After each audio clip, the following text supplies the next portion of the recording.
할렐루야. 예, 오늘 본문은 우리가 너무나 잘 아는 성육신에 배경하는 그걸 말씀하는 그 내용인데요.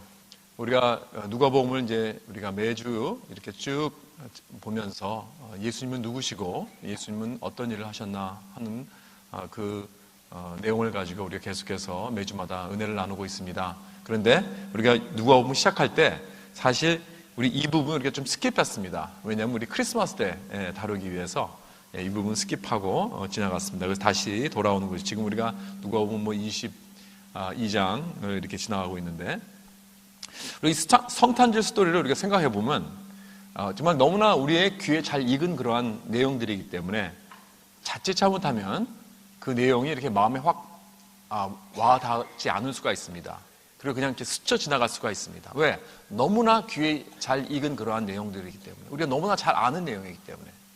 사실 이 성탄절 이 이야기는 안 믿는 사람들도, 교회에 다니지 않는 사람들도 이렇게 대충 들어서 압니다.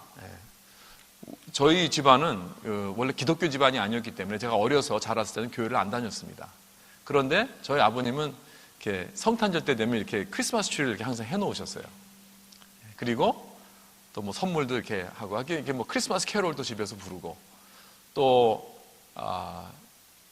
이제 크리스마스 날이면 한국에서는 옛날에 70년대라든가 모르겠어요. 90년대, 60년대인지 모르겠는데 한 70년대 초반 때는 이 성탄절 날은 이렇게 예수 영화를 TV에서 그냥 해줬습니다. 혹시 기억나십니까? 예. 그래서 우리 가족들이 앉아서 예수 영화를 이렇게 봤어요. 그러면서 예수님이 어떤 분이시고 어떻게 태어나시고 무슨 일을 하셨다는 것을 사실 우리 가족이 다 마음에 담고 있었기 때문에, 저는 그때 당시에 이 한국 TV에서 그때 채널이 한 3개밖에 없었잖아요. 그렇죠? 거기서 예수 영화를 했다는, 다 틀어도 예수 영화밖에 안 나와요. 여기저기 틀어도. 그걸 봤다는 게 얼마나 놀라운, 요즘 같으면 상상도 안 되는 이야기입니다. 그렇죠? 그것이 참 우리 자라나는, 특히 이제 우리 세대에 자라나는 이 사람들에게 있어서는 놀라운 이 복음의 씨앗을 넣은 것이라 생각이 됩니다. 그래서 참 그런 이야기를 보면서 예수 탄생에 대한 이야기를 교회를 다니지 않아도 우리는 잘 이렇게 알고 있습니다. 저는 또 제가 다니던 그 유치원에는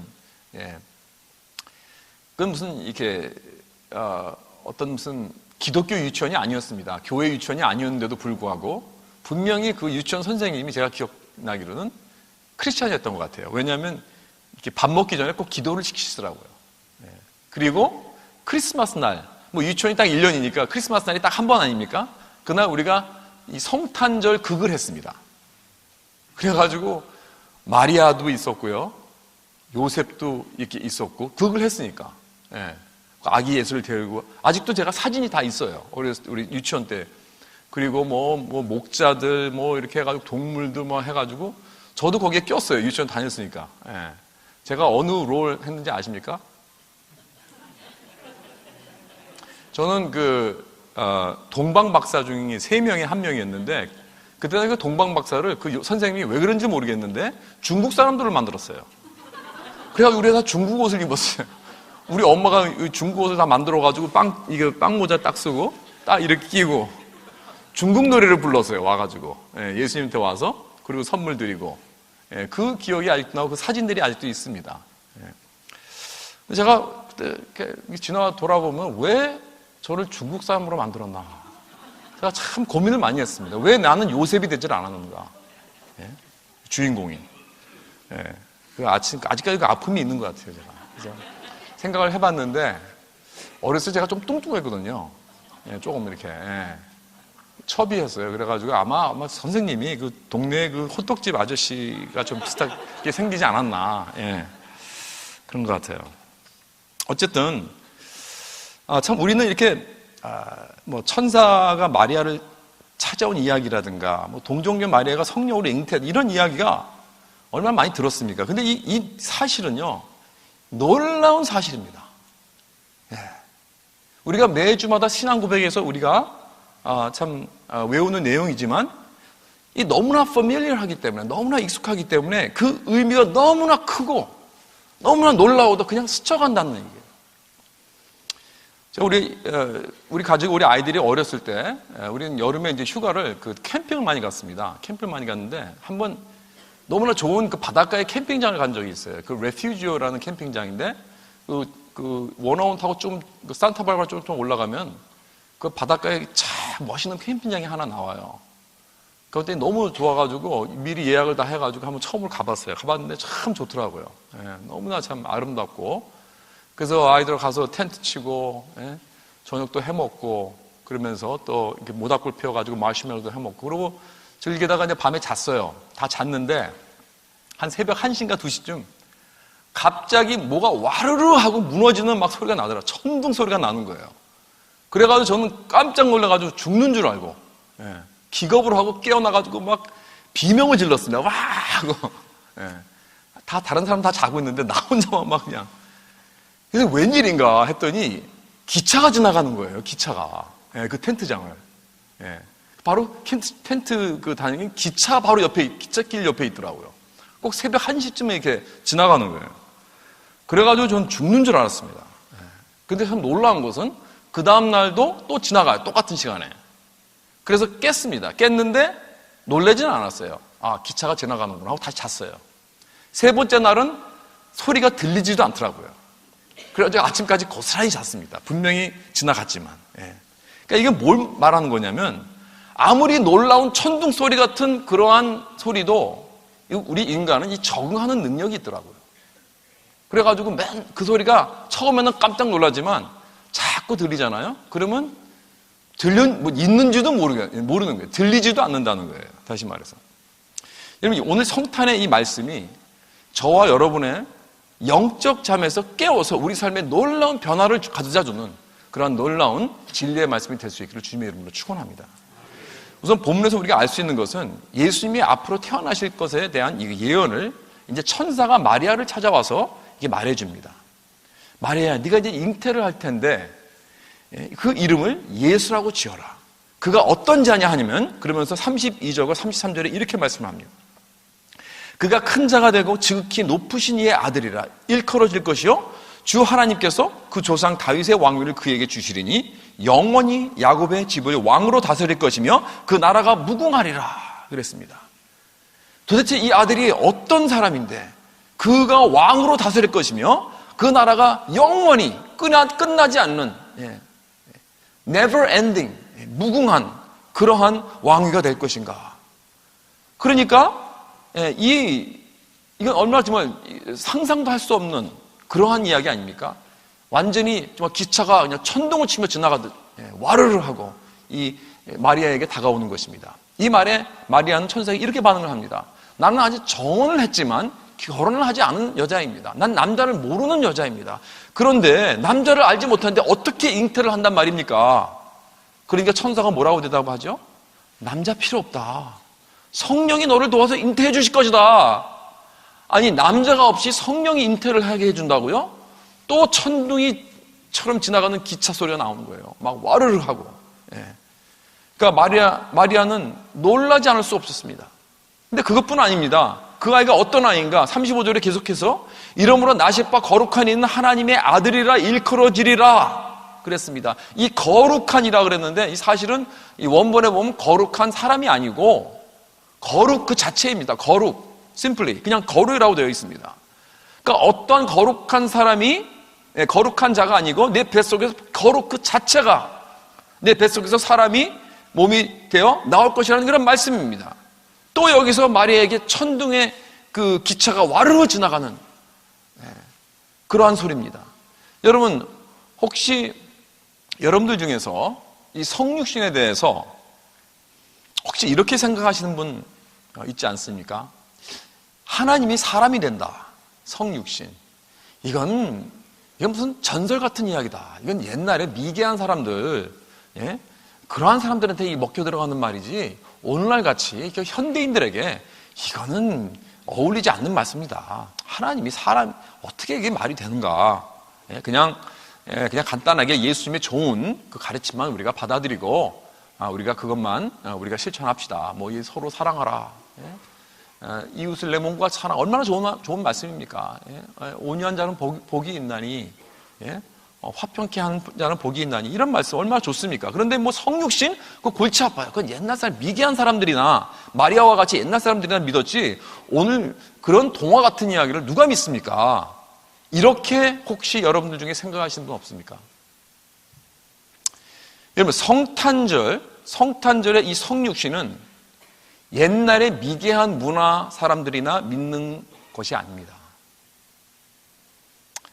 여러분, 우리가 본문을 잘 보면요, 사실 그 당시 사람들도 이 성육신이라는 컨셉을 잘 받아들일 수 없는 그러한 사실이었습니다. 여기 본문에 보면 마리아가 천사의 말을 즉시 믿지 못했습니다. 그렇죠? 그러니까 마리아가 그랬잖아요. 아니, 이게 어떻게 이런 일이 일어날 수 있어? How can this be? 말도 안 되는 얘기가 합니다. 나 아직 남자도 모르는 사람이 어떻게 내가 잉태를 할 수 있습니까? 즉시 말을 받아들이지 못했잖아요. 여러분, 옛날 사람들이 이렇게 미개한 사람들이 아닙니다. 이렇게 무식한 사람들이 아닙니다. 여러분, 그 당시에는 또 하나님이 사람이 된다는 컨셉은 어느 종교에도 없었습니다. 그리고 그 당시에 모든 그 문화를 영향시켜준 이 헬라 문화도 사실 영이라는 것은 중요하고 좋은 것이지만 육이라는 것은 악한 것이다. 그래서 이런 나스티시즘이 그때 장악하고 있었습니다. 그래서 사람들은 하나님이 육신을 입고 내려온다는 것 자체는 이건 있을 수도 없는 그러한 그들 그 세계관에 전혀 용납되지 않는 그러한 내용이었습니다. 뿐만인가요? 모든 종교에서 유대교가 유대인들이 믿었던 이 유대교는 유일신을 말하고 있습니다. 구약에 있는 그 하나님은 너무나 위대하시고 너무나 크신 하나님이시기 때문에 그 하나님이 어떻게 사람의 몸을 입고 이 땅에 온다는 것은 그건 상상할 수도 없는 얘기입니다. 받아들여질 수 없는 것입니다. 그렇기 때문에 유대교 자체도 이 하나님이 이 땅에 사람으로 오신다는 것은 받아들이기 정말 힘든 그러한 이야기였습니다.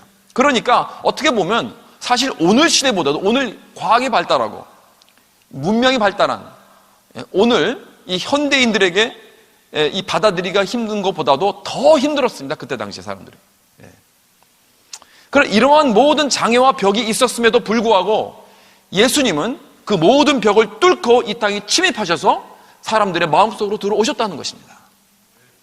사랑하는 성도 여러분, 만약에 우리도 현대인으로서 이 지식인으로서 이 인간의 모든 지적인 장애의 벽을 다 부수고 이 놀라운 사실이 정말 천둥같이 기차가 지나가는 그러면서 잠자는 영혼을 깨우듯이 내 마음에 들어오게 되면 나는 놀랍게 변화를 경험할 줄 믿습니다. 이 성육신, 영어로는 incarnation이라고 하죠. 하나님이 사람이 되어 오셨다. 이것이 바로 성탄절입니다. 성탄절. 이것을 통하여서 우리에게 주시는 메시지가 무엇인가? 오늘 아침에 세 가지만 보겠습니다. 첫째로, 이 성육신으로 오신 하나님을 통하여 우리의 구원은 완전히 전적으로 100% 하나님의 은혜라는 것입니다. 자, 이것을 알게 하시는 거예요. 여기 본문에 보면 천사가 그 아기 이름을 뭐라고 줬죠? 예수. 예수라고 그랬습니다. 그렇죠? 예수란 그 이름의 뜻이 무엇입니까? God saves. 하나님이 구원하신다는 그 뜻입니다. 그렇죠? 이건 뭘 말해주고 있느냐면 구원이란 인간이 이룰 수 없는 것이라는 거예요. 오직 하나님만 이루실 수 있습니다. 내가 나를 구원할 수 없기 때문에 하나님께서 이 땅에 내려오신 것입니다. 우리를 전적으로 구원하시려고. 왜? 우리는 전적으로 타락했기 때문에. 우리는요, 우리 자신을 구원에 대해서는 도울 수 없는 자들입니다. 아무것도 할 수 없는 자들입니다. 조금도 도울 수 없어요. 이것이 바로 우리의 인간의 컨디션입니다. 그렇기 때문에 성육신이란 하나님이 그냥 내려오셔서 날 좀 도와주시려고 내려온 게 아니에요. 나를 좀 이렇게 자극시켜 주시려고 도와주신 게 내려오신 게 아니에요. 나를 좀 손을 이끌어 주시고, 나를 격려해 주시고, 뭐 좀 고쳐 주시고, 그러려고 내려오신 게 아닙니다. 성육신이란 하나님이 우리들에게 이렇게 말씀하시는 것입니다. 너희들이 할 수 있는 것은 아무것도 없다. 아무것도 없으니 내가 처음부터 끝까지 대신 너희들을 위해서 해주겠다는 것입니다. 여러분, 성육신이란 우리가 살아야 할 삶을 예수님께서 살아주신 것입니다. 대신. 그리고 우리가 받아야 할 형벌을 우리가 받지 못하기 때문에 예수님께서 대신 받아주신 것입니다. 그리고 우리가 죽어야 할 죽음도 예수님께서 죽어주신 것입니다. 그래서 구원이 이루어졌다는 것입니다. 그렇다면 구원은 전적으로 하나님의 업적이요, 전적인 하나님의 은혜인 줄 믿으시기 바랍니다. 우리는 이 놀라운 은혜를, 값없는 은혜를 그저 믿음으로만 받아들이면 되는 거예요. 우리가 저기다 뭘 더 애다 할 수도 없고 더 뺄 수도 없습니다. 그런데요, 이 문제는 뭐냐면 우리 인간들은 본능적으로 이걸 싫어해요. 본능적으로. 누가 날 대신해서 해주는 걸 싫어합니다. 뭐 좀 도와주는 거는 오케이. 뭐 좀 이렇게 힘을 좀 넣어주는 거는 오케이. 그런데 넌 좀 뒤로 가. 내가 할게. 그런 누가 나한테 와서 그러면 굉장히 어떻게 되죠? 자존심 상합니다. 그렇죠? 예. 아니 나도 좀 할 수 있는데 조금 나도 기여할 수 있어요. 이렇게 나오는 거죠. 왜? 나의 자만심과 교만심 때문에 그런 것입니다. 예, 그렇죠? 여러분, 그렇기 때문에 우리는요, 내가 뭘 좀 잘했기 때문에 나를 구원해 주신 하나님을 원해요. 내가 좀 열심히 노력해서 얻은 그 대가를 인정해줘서 나를 받아주는 하나님을 원한다고요. 예. 내가 좀 그래야 크레딧을 얻는 것이죠. 왜? 나의 자존심 때문에. 그러나 성육신이란 구원은 전적으로 은혜라는 것을 보여주는 것입니다. 나의 교만을 완전히 없애주는 것입니다. 전적으로 100% 다 하나님이 해주셔서 구원을 얻게 해주시는 거기 때문에 내가 자랑할 것은 아무것도 없습니다. 내가 내 자신을 내세울 게 하나도 없어요. 오직 모든 감사와 찬송과 영광을 다 하나님께 전적으로 올려드려야 합니다. 그리고 난 모든 것을 다 하나님께 빚진 자가 되었습니다. 그렇다면 성육신을 통하여 내가 구원을 얻었다면 하나님은 나에게 모든 걸 다 요구하실 수 있습니다. 그렇죠? 그리고 난 하나님에게, 하나님, 내가 하나님에게 다 드리고 다 할 수 있는데요, 난 요것만 못해요 라고 말을 할 수 있을까요? 없을까요? 있을까요? 없을까요? 없죠? 근데 왜 안 하세요? 우리 조건을 붙일 수 없습니다. 왜? 하나님께서 처음부터 다 해주셨잖아요. 그리고 나에게 원하시는 것은 이제 다 바치라는 거예요. 내 삶을 전체로 바치라. 90%가 아닙니다. 95%도 아닙니다. 99%도 아닙니다. 하나님께서 원하신 것은 100% 나의 삶을 전부 다 드리는 것입니다. 왜? 하나님께서 나를 구원하시려고 다 나에게 주셨기 때문에. 이것이 바로 성육신인 줄 믿으시기 바랍니다. 두 번째로 이 성육신을 통하여 하나님은 우리가 진정으로 필요한 것을 주시는 분입니다. 그것은 무슨 말이냐면 성육신으로 오셔서 여러분 이사야 7장 14절에 보면 이런 말씀이 있습니다. 그렇죠? 예수님께서 이제 보라 처녀가 잉태하여 아들을 낳을 것이요 그 이름을 뭐라고요? 임마누엘이라 하리라. 그렇죠? 마태복음 1장에도 나오죠. 임마누엘. 여러분 임마누엘이 무슨 뜻입니까? 하나님이 우리와 함께 하시나. 그렇죠? 네, 그 뜻입니다. 그럼 우리를 대신해서 고난을 받으실 뿐 아니라 우리와 함께 하셔서 우리와 고난을 같이 경험하시는 거예요. 같이 체휼하시는 것입니다. 그래서 히브리서 4장 15절 말씀에 이랬습니다. 우리에게 있는 대제사장은 예수님 말씀하시는 거죠. 우리의 연약함을 체휼하지 못할 리가 아니요 모든 일에 우리가 똑같이 시험을 하셨다고 했습니다. 그러니까 우리가 고난을 당하는 그 모든 고난을 그냥 멀리만 보고 있어서 아유 안 됐다 잘해라 뭐 이렇게 말로만 지시는 게 아니에요. 직접 내려오셔서 그 고난을 같이 동참하셨다는 것입니다. 하나님이 우리 인간을 찾아오셨다는 것은 우리와 같이 연약하게 되셨다는 것입니다. 우리의 한계에 들어오셨다는 거예요. 왜? 바로 그것이 우리가 필요한 것이니까. 우리를 동정하시려고. 여러분, 고난을 당한 사람들에게 진짜 필요한 것이 무엇입니까? 여러분, 고난을 당한 사람들 여러분 보실 때 그들이 무슨 해결책이 필요합니까? 뭐 정답이 필요합니까? 사실 그게 아니더라고요.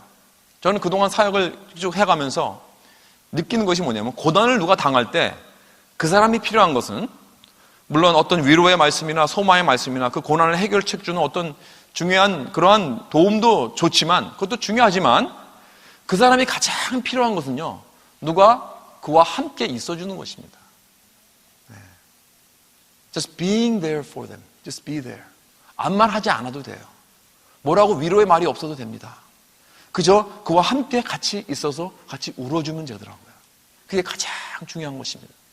예수님 바로 그것을 위해서 우리에게 오신 것입니다. 저 천국에서 그냥 앉아서 있지만 않겠다는 거예요. 예수님은요, 그저 영으로만 우리와 함께 하겠다 그러지 않으셨어요. 내가 성경책, 이 좋은 성경책을 너에게 주겠다 하고 이 성경책만 주시지 않으셨어요. 선지자들만 보내시지 않으셨습니다. 예수님은 직접 사람으로 되어서 우리를 찾아오신 것입니다. 왜? 우리에게 가장 필요한 것이 그것이니까. 이 세상에 많은 종교와 많은 철학자들이 고난에 대한 진리를 말해주고 있습니다. 그러나 오직 예수 그리스도만이 우리 삶 속으로 직접 찾아오셔서 우리와 함께 고난을 겪으셨습니다. 그래서 성육신의 하나님은 고난을 받으실 수 있는 하나님입니다. 고난의 자국이 있는 하나님이십니다. 상처를 입으신 분입니다. 고난의 흔적이 몸에 남아있는 것이 바로 우리 하나님이십니다. 그래서 어떤 신학자가 그랬습니다. 오직 기독교만이 하나님의 속성 중에 용기가 포함됐다고 그랬습니다. 용기.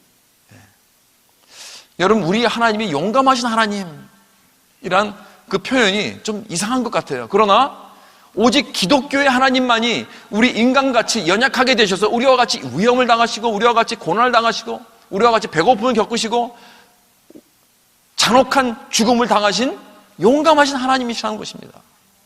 사랑하는 성도 여러분, 우리가 고난을 당할 때 정말 필요한 것은 해답이 아닙니다. 정답이 아닙니다. 누군가 나와 함께 해주는 것입니다. 오직 나와 같이 연약하게 되신 하나님, 고난의 흔적이 있는 하나님, 육신을 입으신 하나님, 용기가 있는 하나님만이 나와 함께 하셨습니다. 우리 하나님은 우리를 너무 사랑하셔서 우리의 모든 고난 속으로 들어오셔서 우리와 함께 얼그러져서 엉망이 되셨습니다. 이것이 바로 성육신의 하나님인 줄 믿으시기 바랍니다. 세 번째로, 성육신이란 평범한 사람에게 오셔서 우리와 같이 평범한 사람을 빛나게 하는 것입니다. 성육신은 놀랍게도요, 귀족에게 오지 않으셨어요. 가장 높으신 분이 그래도 이 땅에 내려오셨으면 그래도 가장 이 땅에서 높은 자리에 계셔야 되지 않겠습니까? 뭐 왕궁이라든가 왕족으로 오셔야 되지 않겠습니까? 그런데요, 그런 제일 잘 나가는 사람, 성공한 사람, 위대한 사람, 높은 사람, 권력이 있는 그러한 집안에 들어오지 않으셨습니다. 아주 극히 평범한 이 여자아이, 마리아는 아마도 13살, 14살, 어쩌면 15살 정도? 기껏 해봤자 그런 밖에 되지 않는 그런 티네이저입니다. 그것도 아주 평범하고 가난한 집안이었습니다. 요셉도 그저 몫으로 그냥 노동치면서 먹고 사는 그런 사람이었습니다. 그 유대인들은 그 당시에 식민지 백성이었습니다. 세상적으로는 아무리 봐도 뭐라고 내놓을 수 없는 그러한 집안이었습니다. 마리아는 정말 평범한 여자였고 요셉은 정말 평범한 그러한 사람이었습니다. 그러나 그 뱃속을 빌려서 하나님이신 예수 그리스도가 성육신하여서 이 땅에 오셨다는 것은 무엇을 의미하고 있는가?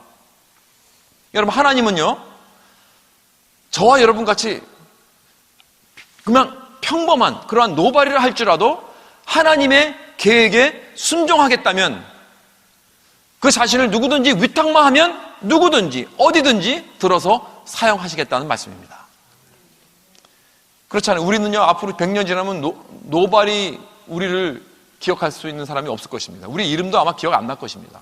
그렇죠? 그러나 여러분, 이 마리아는요, 2000년이 지난 오늘날 그야말로 누구나 다 아는 이름입니다. 그렇죠? 그렇다면 이 성육신이란 무엇인가? 하나님이 평범한 사람으로 오신 거예요. 그래서 누구나 그를 눈높이로 볼 수 있도록, 위대한 저 높은 곳에서 이렇게 멀리 보이는 그런 분이 아니고요, 누구나 다 가까이 접근해서 만져보고 악수하고 끼어안고 할 수 있는 그런 분이라는 거예요. 성경에도 이 어떤 책에 보니까 그러더라고요. 이 예수라는 이름이 그 당시에 아주 흔한 이름이었다고 합니다. 그래서 성경에도요, 그 예수라는 이름이 나와요. 근데 이제 구약에서는 여호수아죠. 여호수아가 바로 예수. 신약에서는 그 헬라어로 예수입니다.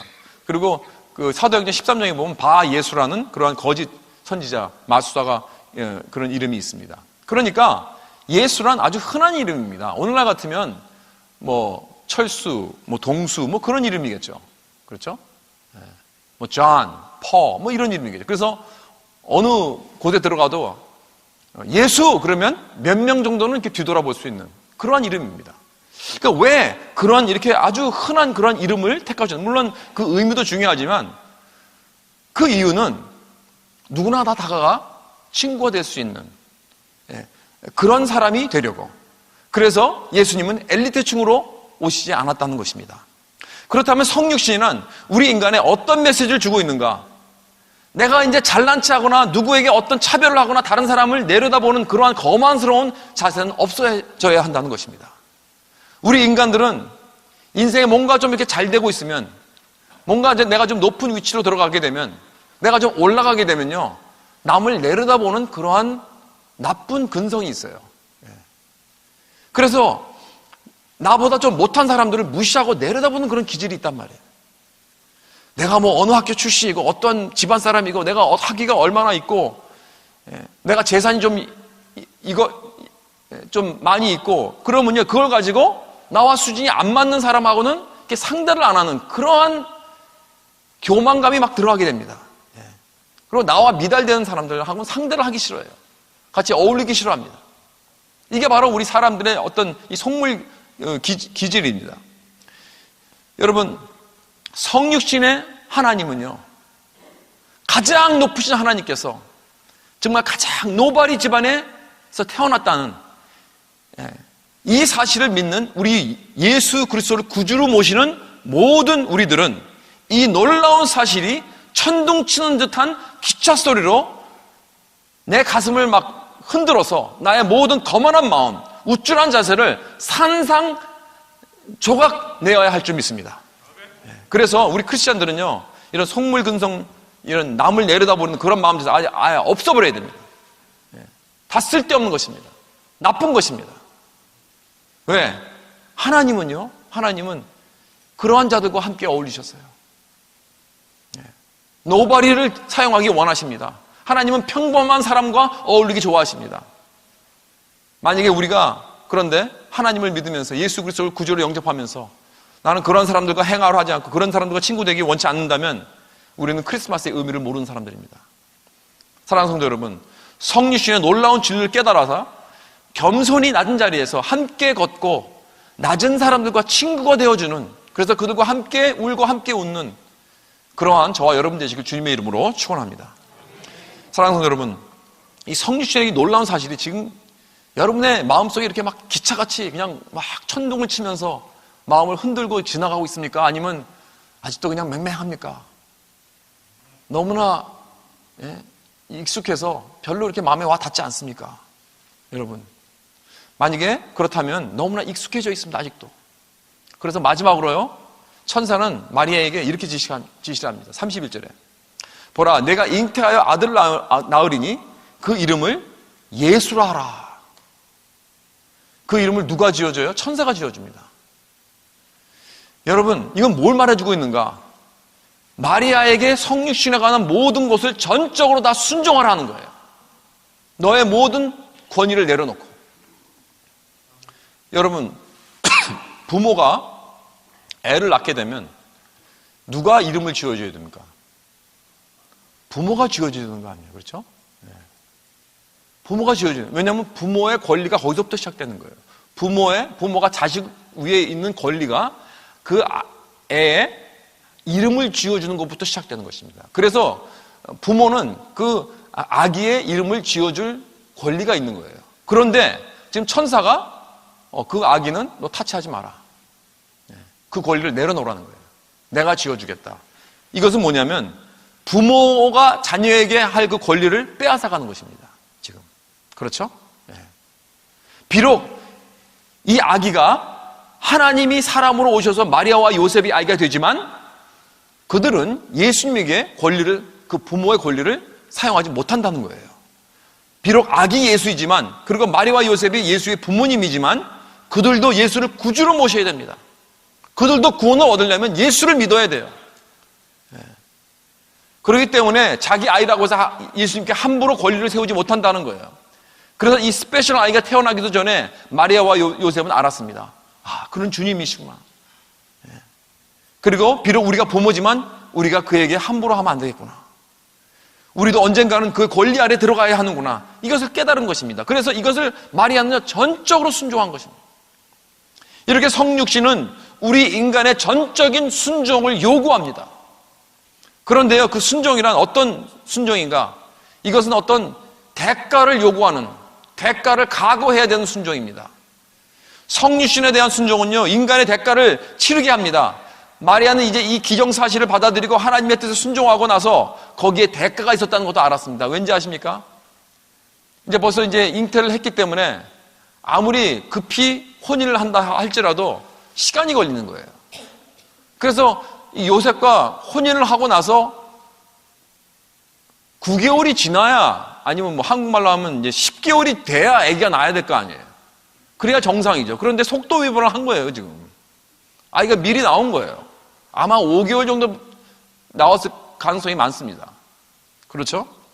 그러면 이게 어떻게 되는, 그때 당시에는 뭐 요즘은 뭐 세상이 바뀌어가지고, 물론 요즘도 속도 위반하면 안 되지만, 요즘은 그냥 하도 많이 하니까 별로 이렇게 신경을 안 쓰지만, 옛날에는요, 누가 그런 어떤 결혼하기 전에 임신을 했다. 이거는요, 이건 돌에 맞아 죽어야 됩니다. 그리고 굉장히 불명예스러운, 수치와 조롱을 당할 그런 대상입니다. 근데 마리아는 이걸 각오했다는 거예요. 여러분은 예수를 영접하고 무엇을 각오하셨습니까? 어떤 사람은 이렇게 말합니다. 나는 예수를 믿고 싶은데요. 그런데 크리스천이 되려면 꼭 이거 해야 됩니까? 이거 안 해도 됩니까? 이렇게 물어요. 이런 식으로. 내가 이것을 이제 난 못합니까? 나 이거 하던 버릇인데, 이거 하고 싶은데, 나 이제 못합니까? 이런 조건식으로 물어요. 물론 성경엔 다 답이 나와 있죠. 왜냐하면 성경은 우리에게 무엇을 하라고 또 무엇을 하지 말라는 그런 말씀이 다 있거든요. 그런데 문제는 뭐냐면, 만약에 어떤 사람이 내가 이것을 안 해도 되면 난 예수를 영접하고, 나 이것을 꼭 해야 되면 난 예수를 영접 못하겠다. 뭐 이런 식으로 얘기를 하잖아요. 그런 식으로 어떤 이렇게 막 자기의 이득과 자기의 대가와 이런 것을 쫙 계산해가지고 따지고 그러면서 내가 예수를 믿겠다고 하면 그 사람은 아직 예수를 영접한 게 아닙니다. 그 삶에는 아직 예수가 없습니다. 왜냐하면 예수님은 우리에게 흥정하려고 오신 것이 아닙니다. 예수님은 우리 삶 속에 구원자로 오셨습니다. 예수님은 우리 삶 속에 주인으로 오셨습니다. 절대적인 주인으로 오셨습니다. 그는 이미 나의 주님이십니다. 그렇죠? 어떻게 오셨어요? 주님이신데. 모든 만물의 주인이시고 나의 삶의 주인이신데도 불구하고 어떻게 오셨습니까? 처녀를 통해서 왔습니다. 그것도 아주 평범한 처녀. 그리고 어디에서 나셨습니까? 말구에서 나셨잖아요. 그렇죠? 다시 말해서 그분은 우리에게 가까이 오시려고 이미 모든 것을 다 대가를 치르셨습니다. 가장 큰 대가를 치르셨다는 것입니다. 얼마나 큰 대가입니까? 내가 주님을 모시는 대가는요, 그분이 대가를 치른 거에 비하면 정말 바다의 한 방울밖에 안 되는 거예요. 이것이 성육신의 의미입니다. 그렇다면 우리는 전적으로 순종해야 됩니다. 전적으로 헌신하십시오. 이것저것 따지지 마십시오. 내가 따지기 시작하면 나는 예수님은 나의 주님이 아니십니다. 전적으로 그의 권위 아래 들어가십시오. 그 길 밖에는 다른 길 주시지 않으셨습니다.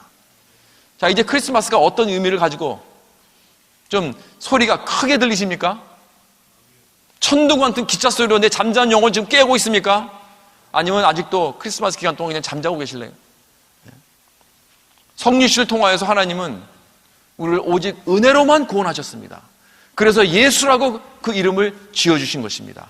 성육신을 통하여 우리가 무엇이 필요한지 아셔서 연약한 인간으로 오셨습니다. 우리와 함께 하셨습니다. 우리와 함께 웃고 함께 울으셨습니다. 같이 고난의 길을 가셨습니다. 하나님은 성육신을 통하여 나같이 평범한 사람을 사용하기 원하십니다. 이제 우리가 크리스마스, 곧 성육신에 어떻게 반응해야 하는가? 전적으로 순종하십시오. 무엇이든지 따지지 말고 그 대가를 치르십시오. 쉽지는 않을 것입니다. 어떨 땐 그것이 어려울 것입니다. 그러나 여러분 주저하지 마십시오. 왜냐하면 주님의 약속이 있습니다. 볼지어다 내가 세상 끝날까지 너희와 항상 함께 있으리라. 기도하겠습니다.